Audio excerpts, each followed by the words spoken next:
চাঁদপুরে প্রধানমন্ত্রী তারেক রহমানের জনসভায় মতলব উত্তর ফতেপুর ইউনিয়নের নেতাকর্মীরা ট্রলার যোগে সমাবেশে মিলিত হয়েছেন। বিস্তারিত থাকছে মোহাম্মদ তুহিন ফয়েজের প্রতিবেদনে। চাঁদপুরে আয়োজিত প্রধানমন্ত্রী তারেক রহমানের জনসভায় মতলব উত্তর ফতেপুর ইউনিয়ন যুবদলের সাধারণ সম্পাদক এম ইলিয়াস আলীর নেতৃত্বে ফতেপুর পশ্চিমপাড়া ইউনিয়নের বিপুল সংখ্যক নেতাকর্মী ট্রলার যোগে সমাবেশে অংশগ্রহণ করেন।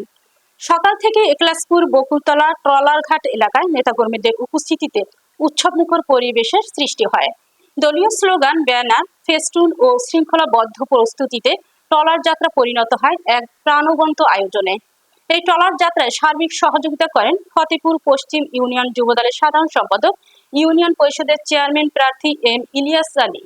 এ সময় উপস্থিত ছিলেন ফতেপুর পশ্চিম ইউনিয়ন যুবদলের যুগ্ম সাধারণ সম্পাদক আনোয়ার হোসেন, সহ সভাপতি আরিফুল ইসলাম মুকুল, ২ নং ওয়ার্ড যুবদলের সাধারণ সম্পাদক বাদল মোল্লা, বিএনপি নেতা সুলতান মাহমুদ তুহিন, সাইদুল ইসলাম টুকু, সাইদুল ইসলাম সরকার, শফিকুল ইসলাম, ইউনিয়ন ছাত্রদলের সহ সভাপতি আরিফুল ইসলাম, ২ নং ওয়ার্ড ছাত্রদলের সভাপতি নাইম হাসান, শ্রমিক নেতা সৈয়দ হোসেন সহ আরো অনেকে। বিএনপির দলীয় নেতৃবৃন্দকে নিয়ে তিনি রওনা হয়েছেন। আমরা তো তার সাথে একটু কথা বলার চেষ্টা করব। দীর্ঘ 5 বছর পর প্রধানমন্ত্রী চাঁদপুরে আসছে, অনেক প্রতীক্ষিত এবং অনেক অপেক্ষার এই সমাবেশ, এই আগমন।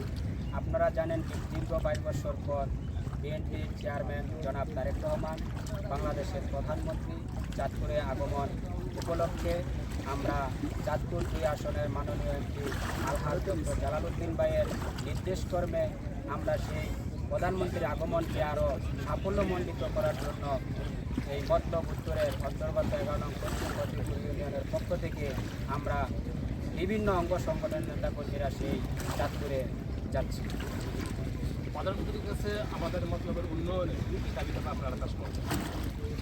প্রধানমন্ত্রীর কাছে আমাদের মতলবের উন্নয়নের দাবি সেটাই থাকবে যেটা আমাদের নেতা নির্বাচনের আগে মতলববাসীর কাছে ওয়াদা করেছেন। সেই নির্বাচনে আমাদের মাননীয় এমপি আলহাজ ডক্টর জালালউদ্দিন সাহেবের নির্বাচনী ইস্তেহারে যে ওয়াদাগুলো করেছেন, সেই ওয়াদাগুলোই, সেই উন্নয়নগুলোই আমাদের প্রধানমন্ত্রীর কাছে আবেদন থাকবে। মোহাম্মদ তুহিন ফয়েজ, টেলিভিশন।